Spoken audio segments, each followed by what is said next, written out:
अस्सलाम वालेकुम दोस्तों, जॉली अजीम हाजिर है फिर नई एक वीडियो के साथ। दोस्तों जो मेरा जॉली अजीम के हेल्थ सेक्शन है जिसके अंदर मुख्तलिफ किस्म की मैं आपके लिए वेजिटेबल, फ्रूट्स, हर्ब, स्पाइस और मुख्तलिफ खाने पीने वाली चीज़ों के बारे में इंफॉर्मेशन लेकर आता हूँ। आपको यूजेस बताता हूँ, आपको न्यूट्रिशन फैक्ट्स बताता हूँ, आपको बेनिफिट्स बताता हूँ, आपको साइड इफेक्ट्स बताता हूँ। तो दोस्तों आज मैंने आप लोगों के लिए एक फूड आइटम को सिलेक्ट किया है।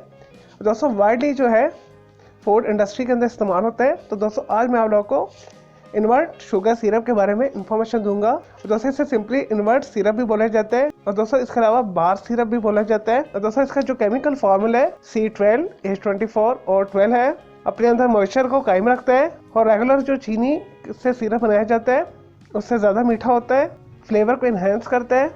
तो इस वजह से दोस्तों इसे बहुत सारी जो है फ्रूट जूसेस के अंदर, बेवरेजेस के अंदर, सॉफ्ट ड्रिंक के अंदर, एनर्जी ड्रिंक्स के अंदर इसे शामिल किया जाता है। और दोस्तों इसे बेकिंग के अंदर भी बहुत ज़्यादा इस्तेमाल किया जाता है। इससे अच्छी क्वालिटी के कुकीज़, केक्स और बिस्किट्स वगैरह बनाए जाते हैं। और दोस्तों जो रेगुलर चीनी बनाने का प्रोसेस है इसका इन्वर्शन प्रोसेस के थ्रू इसे बनाया जाता है और ये शरबत को क्रिस्टलाइज होने से बचाता है। और दोस्तों ये आपको आसानी के साथ किसी बड़े शॉपिंग मॉल के ग्रोसरी सेक्शन से मिल जाते हैं। दोस्तों इसका जो मेजर बेनिफिट है ये बेकिंग आइटम के अंदर मॉइस्चर को कायम रखता है। इस वजह से जितनी भी अच्छी क्वालिटी के आपको केक्स मिलते हैं उसके अंदर इसे लाजमी शामिल किया जाता है ताकि केक जो है नरम रहे, सॉफ्ट रहे, ड्राई ना हो। चले दोस्तों ये तो थे इन्वर्ट सिरप के बारे में थोड़ी सी इन्फॉर्मेशन, यूजेस, बेनिफिट्स। अब आ जाते हैं इसके साइड इफेक्ट्स की तरफ। दोस्तों जैसा कि आम चीनी जो होती है नुकसानदेह होती है, इसी तरह जो है इन्वर्ट शुगर सिरप भी सेहत के लिए ज़्यादा इस्तेमाल करने से नुकसान रखता है।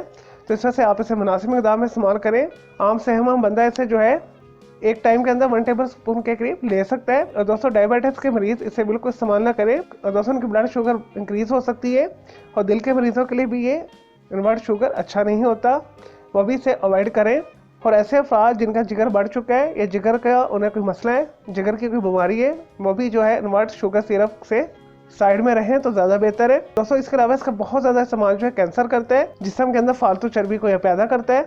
चलो दोस्तों मैं उम्मीद करता हूँ आपकी इन्वर्ट सिरप या इन्वर्ट शुगर सिरप के बारे में मैंने जो आपको इन्फॉर्मेशन दी है, यूजेस बताएं, बेनिफिट्स बताएं, साइड इफेक्ट्स बताएं, आपको वीडियो पसंद आई होगी। अगर मजीद आपका सवाल है इन्वर्ट सिरप के हवाले से तो जस्ट कमेंट के अंदर क्यूरी कीजिएगा तो मैं आपको उसका ज़रूर रिप्लाई दूंगा। अगर दोस्तों मजीद किसी भी वेजिटेबल, फ्रूट्स, हर्ब, स्पाइस मतलब खाने पीने वाली चीज़ों के बारे में इन्फॉर्मेशन लेना चाहते हैं या कोई बीमारी है, कोई साइकोलॉजिकल मसला है, कोई किचन टिप लेना चाहते हैं, कोई डेली रोज़मर्रा टिप लेना चाहते हैं तो जस्ट कमेंट के अंदर क्यूरी कीजिएगा तो मैं आपको इसके लिए रिप्लाई भी दूंगा और आपके लिए अलग से एक वीडियो भी बना दूंगा। दोस्तों इस वीडियो से पहले मैं आप लोगों के लिए बहुत सारी जो है मालूमाती वीडियोस बना के ऑलरेडी दे चुका हूँ, तो आप मेरे वीडियो सेक्शन में जाकर दूसरी वीडियोस भी देख सकते हैं। चलें दोस्तों अब मैं आपको मिलूंगा एक न्यू इन्फॉर्मेटिव वीडियो के साथ। मुझे इजाज़त दें। ओके, अल्लाह हाफिज़, टेक केयर।